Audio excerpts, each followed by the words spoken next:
тилиндеги бардык маалыматтарды akpress.org.kg сайтынан табасыз. Азыр акыркы жаңылыктардын топтому. 5-июндан тарта Кыргызстандын ичиндеги учактар жана аймактар аралык автобустар менен кичи автобустар каттап баштайт. Бирок санитардык эрежелер толук сакталышы керек.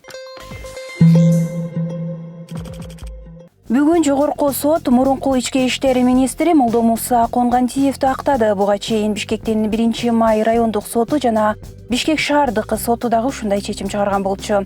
Айыптоочу тарап Конгантиевди 2005-2010 жылдардагы башаламандыктарда кызматтык укуктарынан аша чапкан деп айыптап жаткан. Талас шаарында абакта отурган 25 жаштагы жигит өз өмүрүн кыюуга аракет жасады. Кыйноолорду алдын алуу боюнча улуттук борбордун Талас облусундагы өкүлү Нурлан Абдраимовдун маалыматы боюнча абактагы жигит 31-майга караган түнү колунун кан тамырын үч жеринен, андан кийин курсагын кескен. Ага жардам көрсөтүлүп, башка абакка которулду. Ал ата-энесинен кечирим сурап кат жазганын дагы билдирген. Арыз жазууга макул болбогонуна карабастан материалдар иликтөө үчүн прокуратурага өткөрүлүп берилет. Ош шаарында табарсыгына темир сайылып калган 7 жаштагы балага ийгиликтүү операция жасалды. Дарыгерлердин маалыматы боюнча ал дарактан жыгылып, табарсыгы тарабына катуу зым кирип кеткен. Учурда абалы жакшы.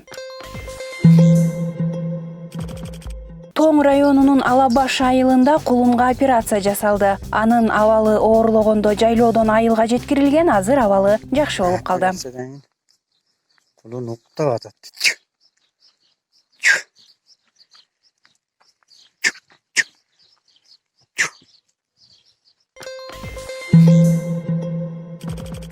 Бүгүн 2-июнга карата Кыргызстанда коронавирус менен катталгандардын жалпы саны 1871 адамга жетти. Анын ичинен 1265 адам айыккан. Акыркы суткада 3 бейтап көз жумуп, оору аныкталгандан кийин каза болгон жарандардын жалпы саны 20га жетти. Акыркы суткада көз жумган бейтаптардын бири 59 жаштагы дарыгер, экинчиси 55 жаштагы айдоочу болсо, үчүнчүсү Нарын облусунун 1936-жылы туулган тургуну. Бардык маалыматтарды уюлдук телефондон эле окусаңыз болот. Ал үчүн Баракелде мобилдик тиркемесин көчүрүп алыңыз.